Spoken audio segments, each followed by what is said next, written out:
Bayan mga kaibigan, magandang gabi po sa inyong lahat. Ngayon pong gabi ng Biyernes sa 24 sa buwan ng Disyembre 2021. Kumusta po kayo? Ito po si Andy Vital sa programang Barangay Action Center, hatid sa inyo ng KSMBPI, kapisanan ng social media broadcaster sa Pilipinas Incorporated. Kayo po ay nakikinig ng live sa DWBL Radio 1242 kHz. Ganon din, nanonood sa YouTube sa KRTV channel. Ang KRTV ay KSMBPI Radio and Television. Hanggang mamayang alas 8 po tayo. At sa gabing ito, habang ating sinihintay ang mismong araw ng Pasko, which is a few hours from now, mamaya po magsisimula ng mga simbang gabi. Ito po yung final novena sa mga simbahang Katoliko. At bukas ay Pasko na. Habang tayo po nagdiriwang nitong pagsilang ng tagapagligtas, isipin po natin na marami ho tayong mga dapat ding paghandaan sa mga taon at dekadang hinaharap po natin at ng mga henerasyon na susunod sa atin. Ngayong gabi, papanood po namin sa inyo, ipaparinig ang mga documentary, ang mga awitin, ganon din ang mga mensahe na may kinalaman dito po sa pagsugpo ng climate change, ng global warming, ng pagbawas ng sobrang bilis na global warming, ng pagtulong para po naman kahit paano ay mapababa ang temperatura sa ibabaw ng mundo at maiwasan po natin itong malalakas na bagyo at iba pang phenomenon na epekto ng sobrang polusyon sa ating atmosphere. Unahin muna natin mga kaibigan, itong documentary ng Clean Air Philippines Movement of the Philippines Incorporated na siya namang nagkakampanya para po sa kalinisan ng ating hangin at ganon din ang kampanya para sa pagtatanim ng kawayan sa iba't ibang panig ng Pilipinas at buong mundo. Ito po ang JCAB Jazz Clean Air Band sa The Bamboo Song. Mamaya, pero ito muna ang documentary na ginawa ng CAPMI noong 2012 tungkol dito sa global warming para alam niyo kung nasaan tayong estado ngayon. Kasi yung 2012, kung ano po yung tinitingnan ng mga kasama natin sa PMA, sa Clean Air Philippines Movement, na epekto ng global warming ay mas malala ngayon to a certain degree. Ano ho? Panoorin muna natin ang documentary niyan mga kaibigan.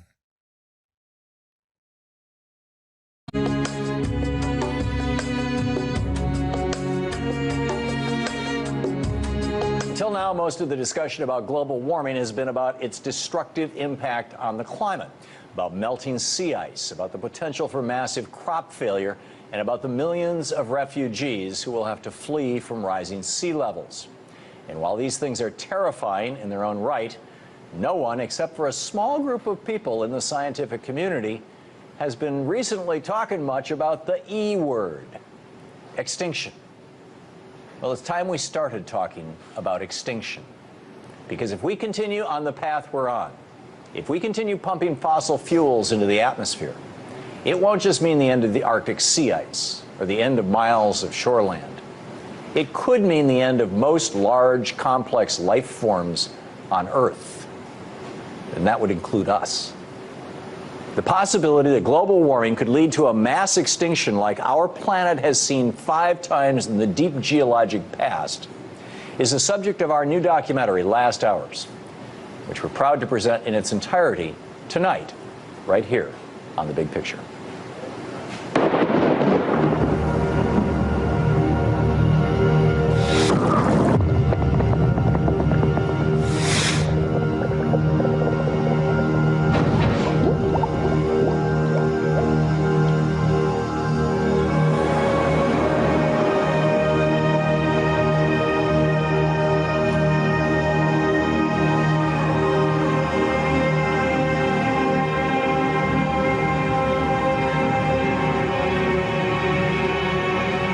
Consider this, nearly all life on Earth could go extinct because of man-made climate change.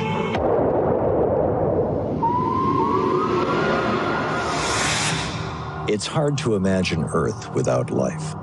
We take life for granted, but life has not always flourished here. The Earth has experienced dramatic loss of life, or what we call mass extinctions, 5 times over the course of geologic history.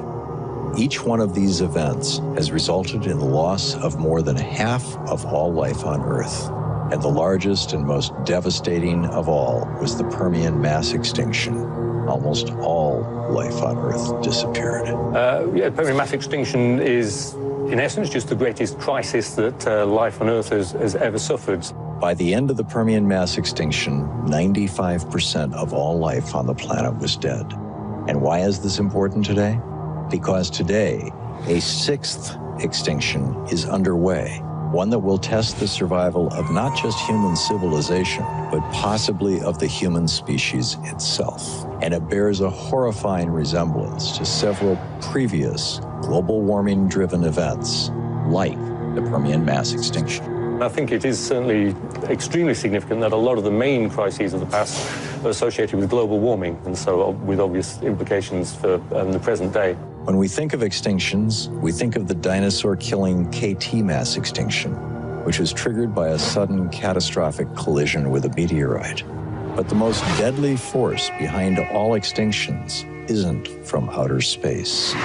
It's from underground, underwater, and under the ice, where trillions of tons of carbon lies in wait in the form of frozen methane. If this methane melts and is released into the atmosphere, it will produce a sudden and massive global warming. During the Permian mass extinction, greenhouse gases were released by volcanic eruptions in an area that is today called the Siberian Traps. These, along with the heat from the lava flow itself, warmed the atmosphere of the Earth by at least 6 degrees Celsius. That much global warming took a huge toll on land, animals, and plants. But far worse, it warmed the oceans enough that methane, frozen deep under the sea, melted and was released into the atmosphere. That enormous release of methane, a powerful greenhouse gas, pretty much doubled the level of global warming and killed off over 95% of all life, both on Earth and in the seas. It's a kind of a scary thought, but maybe one of the best geological analogs for the kinds of rapid changes in climate and CO2 in the atmosphere that we're going to witness now and for the next few centuries, potentially, is this end Permian time when,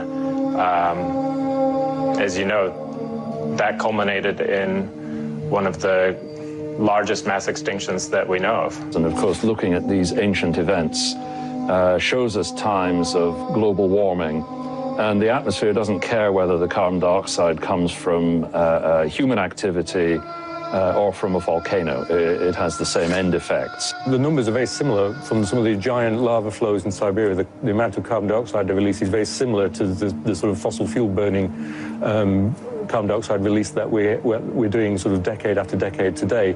Today, carbon dioxide in the atmosphere is above 400 parts per million, a level not seen any time in the history of human life on Earth. We are increasing CO2 levels in the atmosphere at rates far greater than any of the most rapid events that happened in the deep geological past. There is no precedent for what we are doing to the atmosphere. It is an uncontrolled experiment. As you warm the environment, that causes the release of more carbon, which is either methane or carbon dioxide, into the atmosphere. That in turn increases the rate of warming, which releases even more carbon. And you can see how this begins to cause a so-called positive feedback, or just an ever-increasing amount of heating.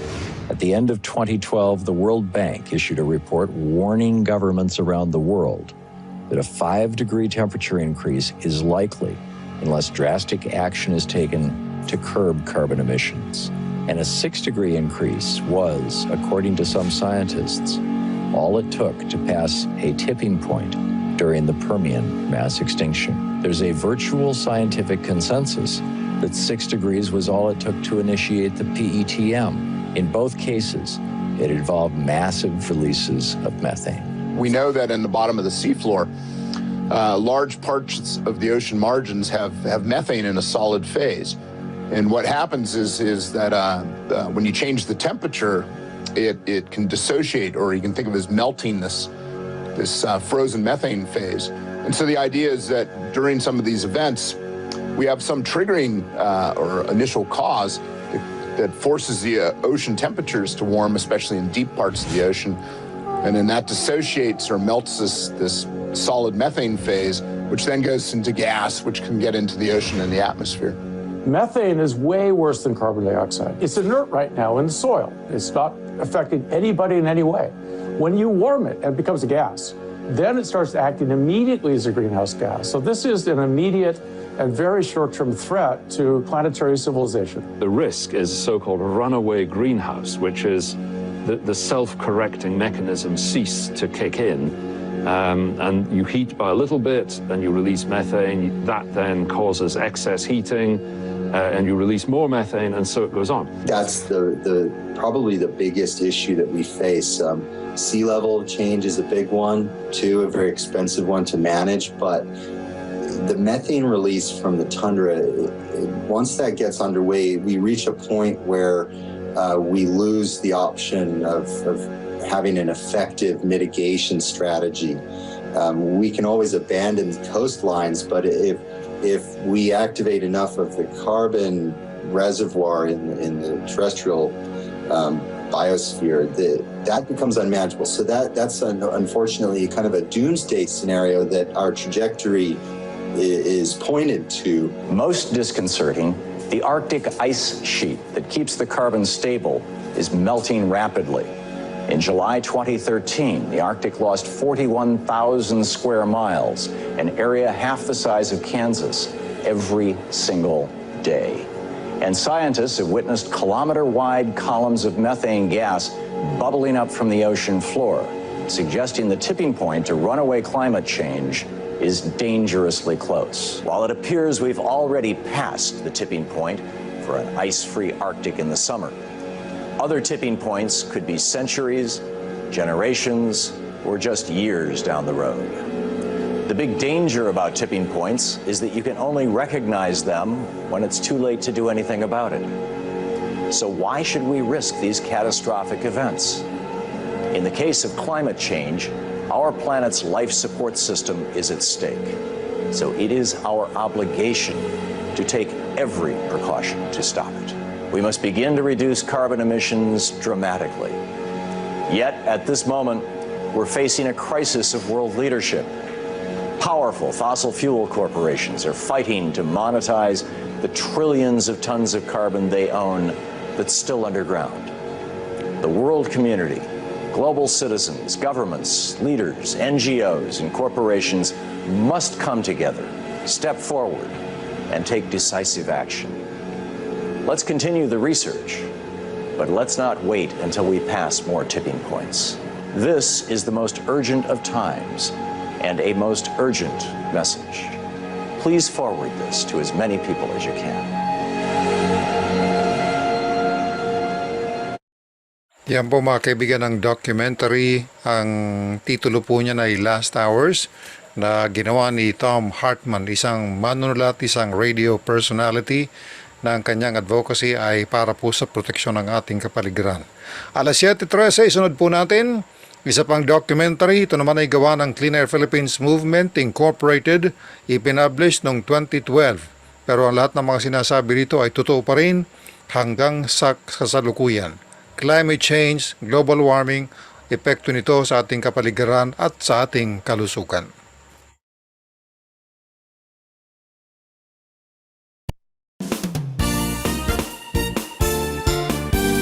% of air pollution ay galing sa usok ng tambutso ng mga sasakyan. This is an immediate threat to life and limb of every citizen in Metro Manila. Itong air pollution ay nagiging sanhi sa heart attack, chronic obstructive lung disease, and lung cancer, stroke, diabetes. Sino sa atin dito ang gustong magkaroon ng mga sakit na ito? Meron tayong bagong study from the international research ng World Health Organization that tells us that the #1 cause of cancer in the world, not only in the Philippines, is the use of diesel. And that's what I want to emphasize, kasi carcinogenic ang tawag dyan, is more expensive, super expensive, and you are never sure you'll get out of it alive. So, ang problem ng Philippines is we are not producing any medicine for cancer. So, the real problem is what shall we do with all the diesel that all our producer of energy are using, including the car users using diesel. And every time you inhale a diesel engine, you are carrying particulate 5, particulate 10. And this is the most dangerous particle because you can get it into your circulation and attack your immunity level down. And if you have a very low immunity, you are subject to all kind of diseases in the world. Maski simple na ubo lang siguro, may pneumonia ka na o flu. And that is bringing down your immunity. And who is producing all these things? All the cars that are using diesel. Nakakaapekto rin ito sa ating mga baga at nagiging sanhi ng allergies, lalo na sa ating mga kabataan sa ngayon, na humigit kumulang sa kalahati ng ating populasyon. Bilang isa sa mga pediatrician ng Southern Tagalog, at sa aming katungkulan na pangalagaan ang kalusugan ng ating mga kabataan para sa kanilang kinabukasan. Kaya tayo nagkakaroon ng mga malakas na ulan, malakas na bagyo, malakas na hangin. Ito ay dahil sa usok ng tambutso ng ating mga sasakyan. Ang usok ng tambutso ng ating mga sasakyan ay nag-i-emit ng greenhouse gases which results into climate change.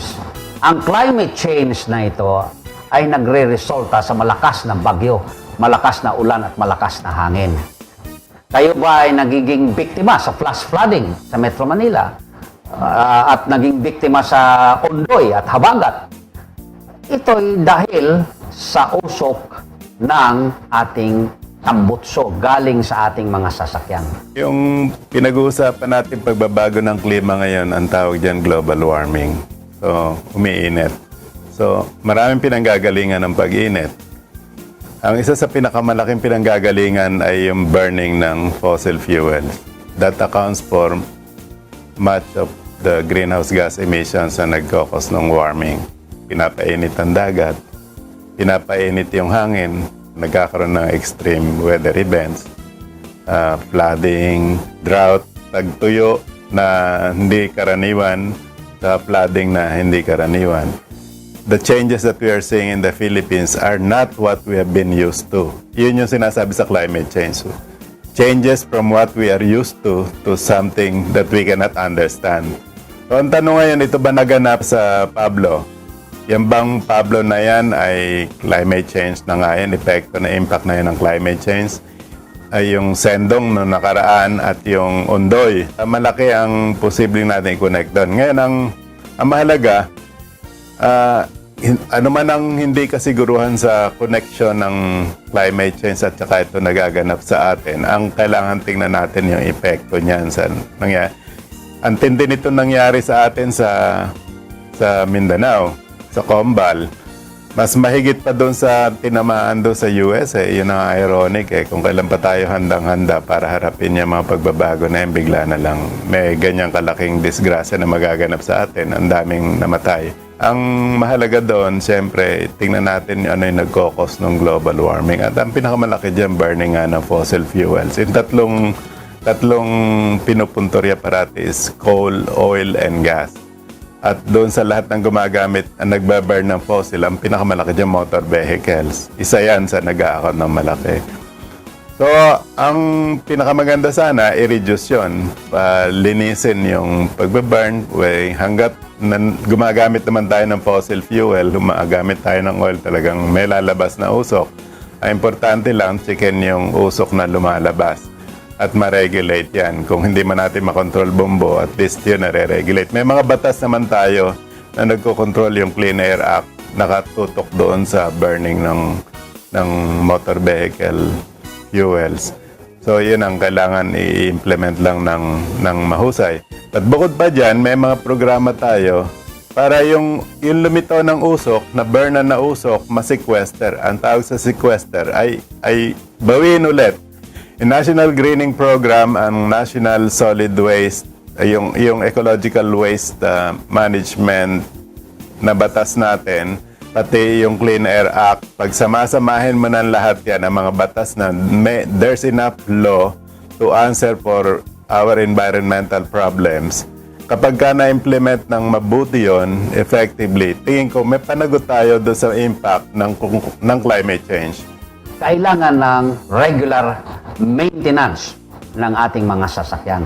At kailangan magpapa-examine tayo sa mga emission testing centers. Huwag tayong pumayag sa non-appearance. Lagay, huwag tayong pumayag dyan. Corruption at kotong.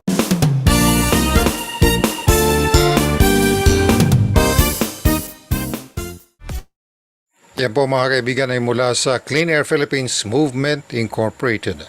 Isunod po natin mga kaibigan ng The Bamboo Song mula sa Jacob Diaz Clean Air Band, ang official band ng CAPMI ng Clean Air Philippines Movement. Alas 7:21.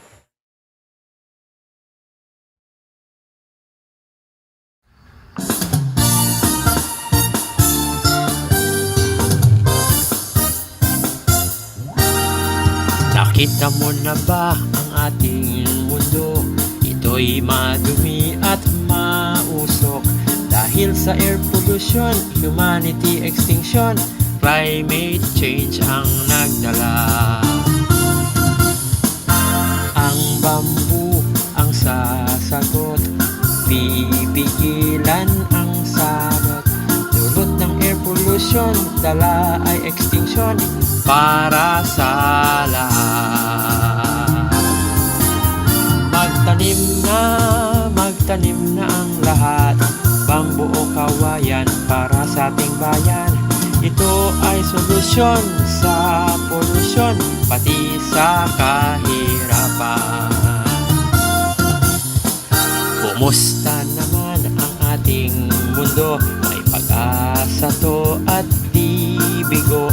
Labanan ang pollution, ituwid maling direksyon para sa lahat. Magtanim na ang lahat, bambu o kawayan para sa ating bayan. Ito ay solusyon sa pollution, pati sa kahirapan.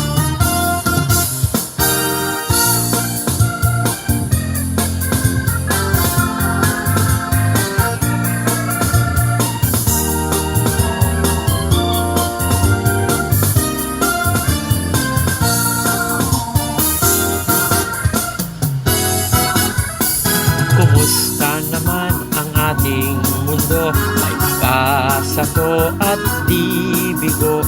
Labanan ang pollution, ituwid maling direksyon para sa lahat. Magtanim na ang lahat, bambu o kawayan para sa ating bayan. Ito ay solusyon sa pollution, pati sa kahirapan. Magtanim na ang lahat, bambu o kawayan para sa ating bayan. Ito ay solusyon sa pollution, pati sa kahirapan. Ito ay solusyon sa pollution at para sa lahat.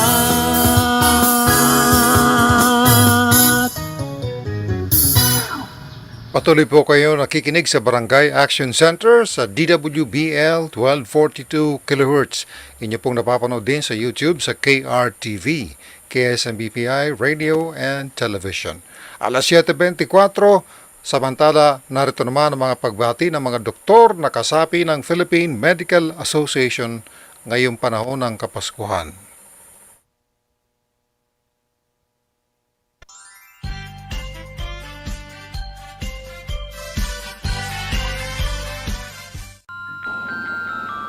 Masaya ang Pasko sa bakunadong Pilipino from Antipolo City Medical Society. Ang kanina kami rin sa Busan Northern Medical Society nakipagod ng hughes sa kaasuliban sa pagkatapos sa pagkatapos. Nalipay ang Pasko sa bakunadong Ayad-ayad Rupaskwa sa bakunadong Pilipino. Masadya nga Paskwa sa nabakunahan nga Pilipino. Halin sa probinsya kang Antique, Kruhay! An kanay, naragsak ay Paskwa, nan nabakunaan ay Pilipino. Ibaloy, isyadsak ipaskwa, so ni ibakunaan siya Pilipino. Medical Society, masaya ang Pasko sa bakunadong Pilipino. Isang pagbate mula din sa aming mga Batanggenyo. Masaya ang Pasko sa bakunadong Pilipino. Masaya ang Pasko sa bakunadong Pilipino.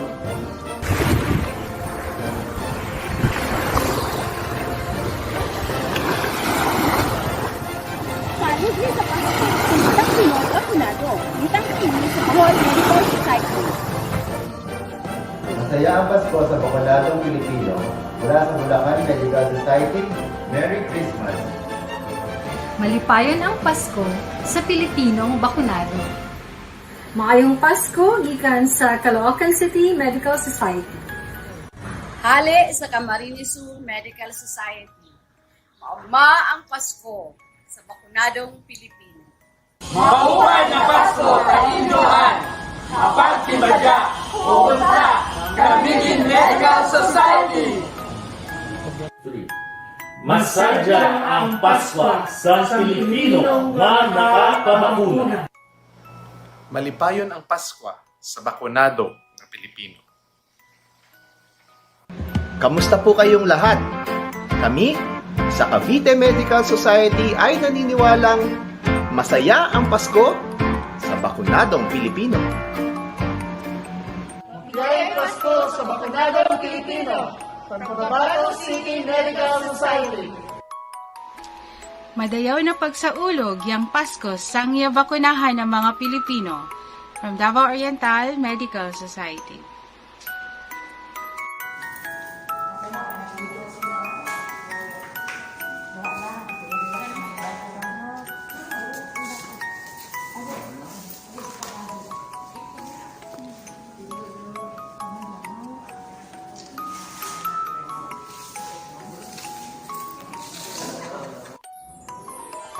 Tagsak ti Paskwa kada kiti nabakunaan nga Pilipino. Manipod ti Ilocos Sur Medical Society. Nagsak ang Paskwa para ti bakunado nga Pilipino. Naragsak a Paskwa iti bakunado nga Pilipino. Naragsak a Paskwa iti bakunado nga Pilipino!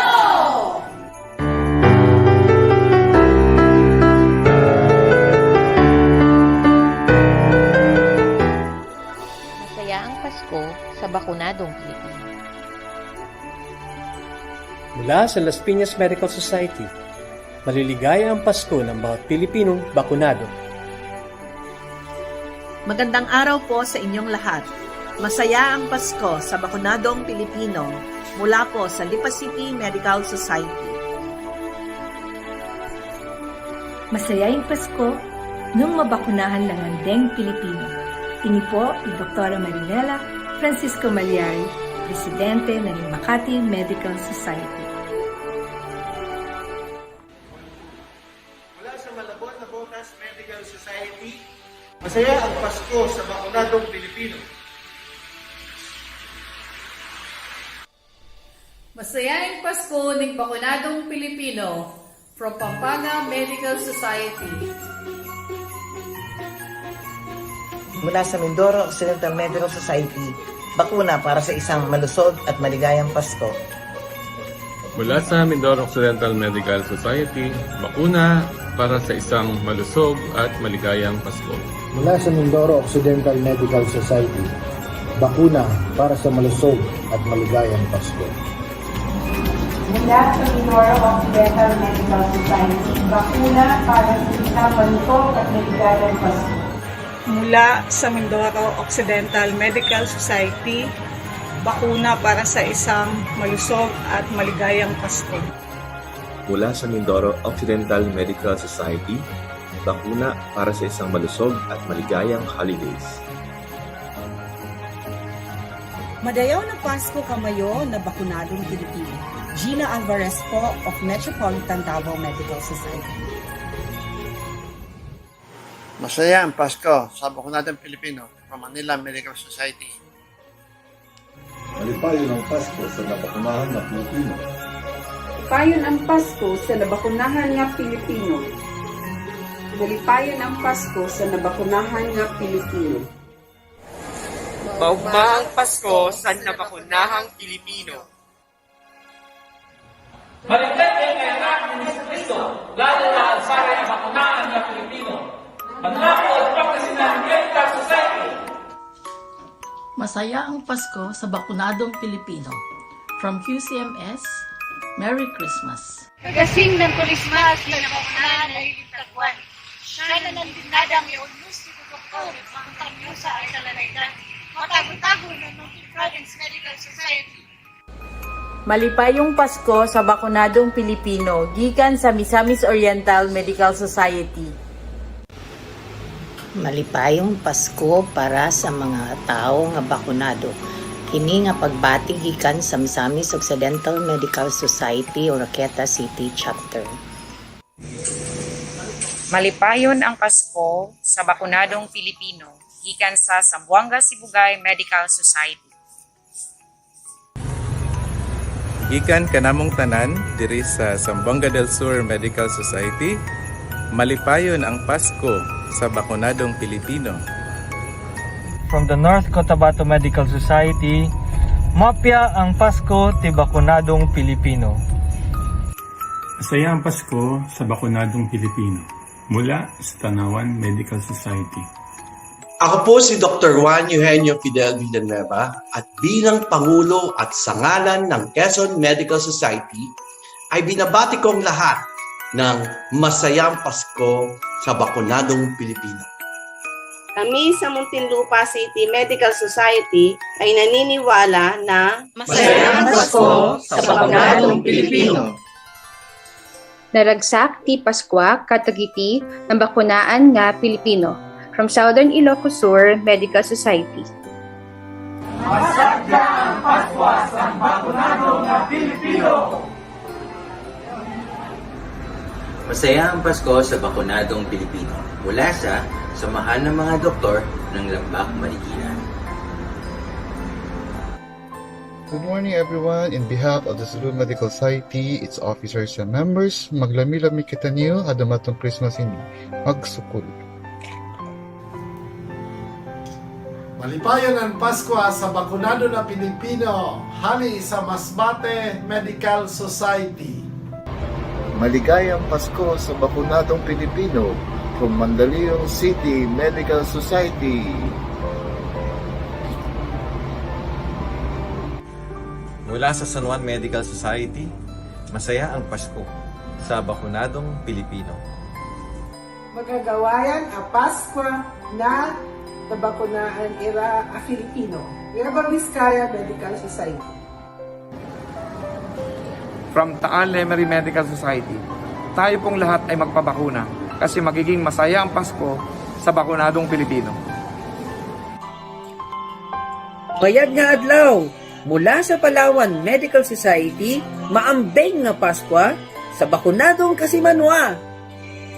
Malipayon ang Pasko sa bakunadong Pilipino. Usa ka mensahe gikan sa PMA ug sa San Carlos City Medical Society. Naragsak na Pasko kag narangay nga barong atawen kadagiti nakapagbakuna na Pilipino. Tarlac Medical Society. Magandang araw! Masayang Pasko sa bakunadong Pilipino. Mula po sa San Pablo City Medical Society. Masayang Pasko sa bakunadong Pilipino! Gikan sa Bukidnon Medical Society, bibo ang Pasko kung ang tanan bakunado. Naragsak ti Paskwa ti tunggal maysa nga Pilipino no amin idaket bakunado. Isu na umay kayon agpabakuna, daytoy nga mensahe ay naggapo iti Cagayan Medical Society. Masayang Pasko sa Bakunadong Pilipino mula sa Olongapo City Medical Society. Masadyaon ang Pasko sa Bakunadong Pilipino gikan sa Surigao del Sur 1 Medical Society. Masadya ang Pasko sa Bakunadong Pilipino.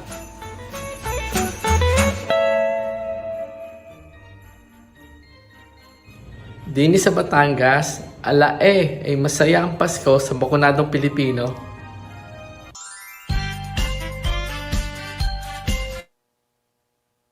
Ben, ayan po ang bati ng ating mga doktor mula sa Philippine Medical Association, 10 ng iba pa mga medical societies sa buong bansa ngayong panahon ng Kapaskuhan.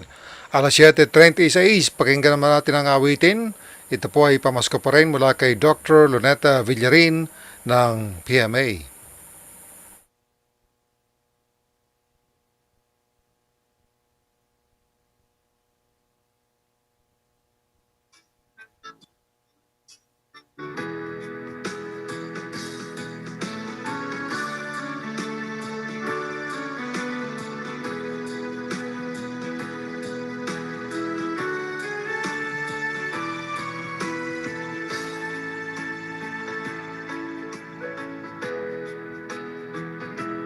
We stand tall, we stand strong. PMA is where we belong. We stand together, we are one. One bond, one voice, one song. Driven by love, compassion and faith. We serve our people, we serve our state. We heed God's call to heal and restore. Weakened hearts, bodies torn and sore. We are one, we stand proud. Come on, come on, come on. We are one PMA, together we are one. We hear your call and together we will come.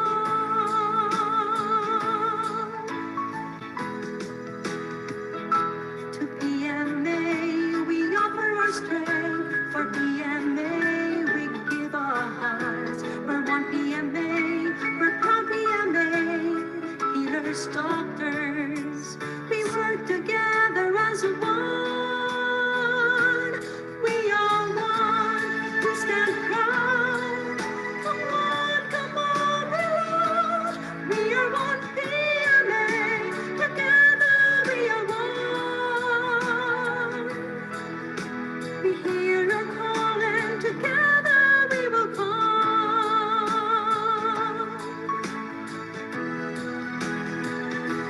We are one, we stand proud. Come on, reload. We are one PMA, together we are one. We are one, we stand proud. Come on, come on. We are one PMA, together we are one. We hear your call and together we will come. We hear your call and together we will come. We are one PMA. We are one PMA.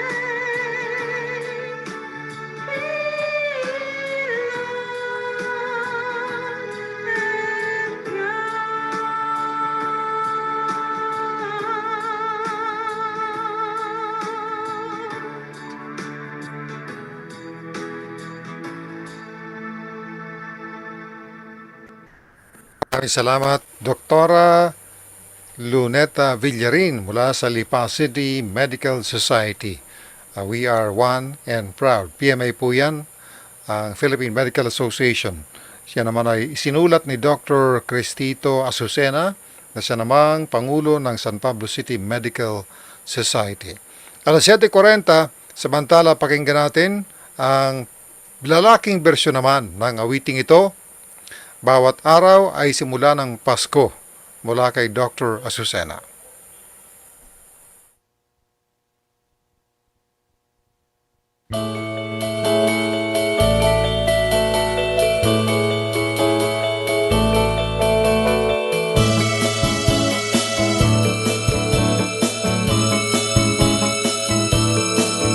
Halina at gumising, ating salubungin ang araw na sumisikat. May bagong pag-asa sa bawat simula, sama-sama nating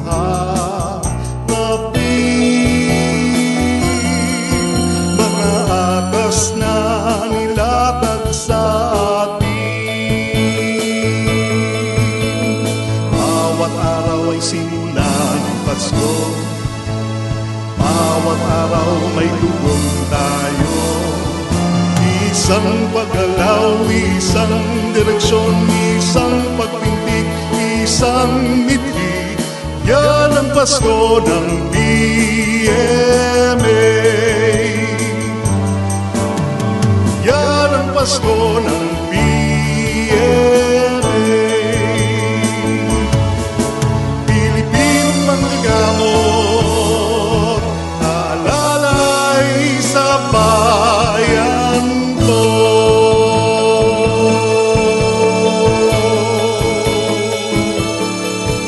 Hanapin ang nawawala, hilumin mga sugatan, pakanin mga nagugutom.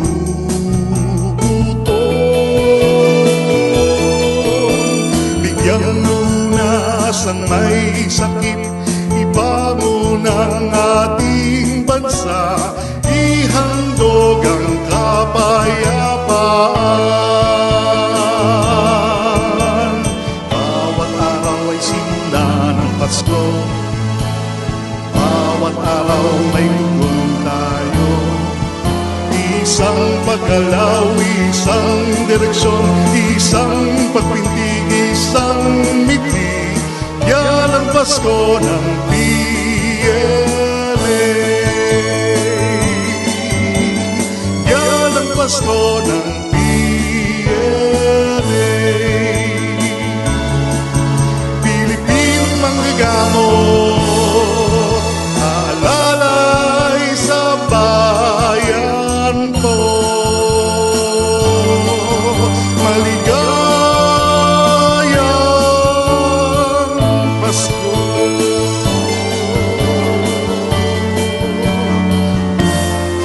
Pasko.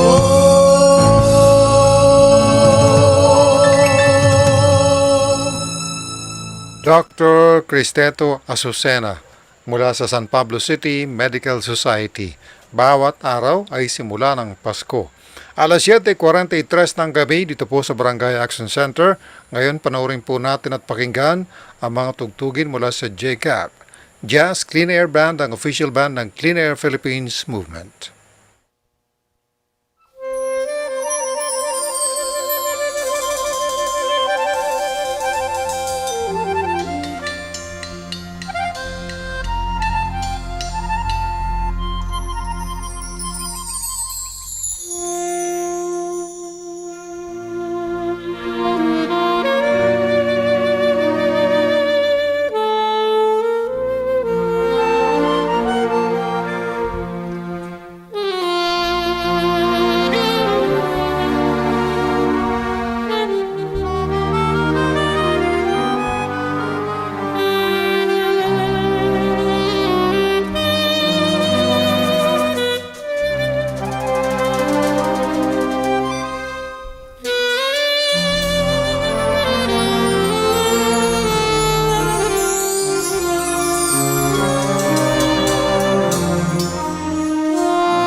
Maraming salamat sa Jacob, sa Jazz, Clean Air Band, sa mga awiting handog sa inyo ngayong gabi, ngayong bisperas ng Pasko, December 24. Bago tayo magpaalam, tatawagan ko lang ang aking team kung kumusta na sila at palagay natin sa camera para makapagpaalam naman ng maayos ngayong 2021 sapagkat babalik po kami 2022 na. Ayan. Bakasyon po tayo, hindi po tayo magbo-broadcast for the next week. Babalik tayo Enero na. Kaya andyan ka na ba, Joey Panda? Neil Ormiliosa, si Shandy Apenas, ito ang ating team dito sa Barangay Action Center hatid sa inyo ng KSMBPI, kapisanan ng social media broadcaster sa Pilipinas Incorporated. Salamat po sa inyong pagsubaybay mga kaibigan, sa inyong pagtitiwala sa ating programa. Ayan, si Shandy nasa studio dyan sa Taguig City. Maganda pala ni Shandy pag nasa camera, Medyo pakita ka sa mukha, hindi yung ulo lang, hindi buhok lang. Ayan. Si Nilo Ormiliosa, nasaan? Nakaw, hindi pa nag-go on cam. Si Joey Panda, ayan, si Neil. Nakamask kasi siya ho ay nasa biyahe. Pauwi. Kung saan uuwi, yun ang hindi natin alam. Huwag na nating usisain kung saan ang uwi niya ngayon. Si Joey Panda, okay na ba kayo? Maraming salamat po mga kaibigan. Bumabati po kami ng 1, 2, 3. Maligayang Pasko. Merry Christmas. Hindi naman marinig ang boses mo, Shandy. Okay? Ulit. Ready? 1, 2, 3. Merry Christmas and a Happy New Year! Happy New Year. Salamat sa inyo. Salamat sa ating teammates dito po sa Barangay Action Center at sa kapisanan ng social media broadcaster sa Pilipinas. Merry Christmas. Ingat po kayo lahat. Neil, maraming salamat. Joey Panda, thank you very much. Salamat kay Doc Mike Aragon, ang ating chairman sa KSMBPI. Salamat po sa inyong pagtitiwala mga kaibigan. Maligayang Pasko, naway patuloy po kayong magiging ligtas. Ingat po kayo sa lahat ng masasamang pagkain, lalo na sa paputok. Merry Christmas po, magandang gabi. Naway patuloy po tayo ng puong may kapal.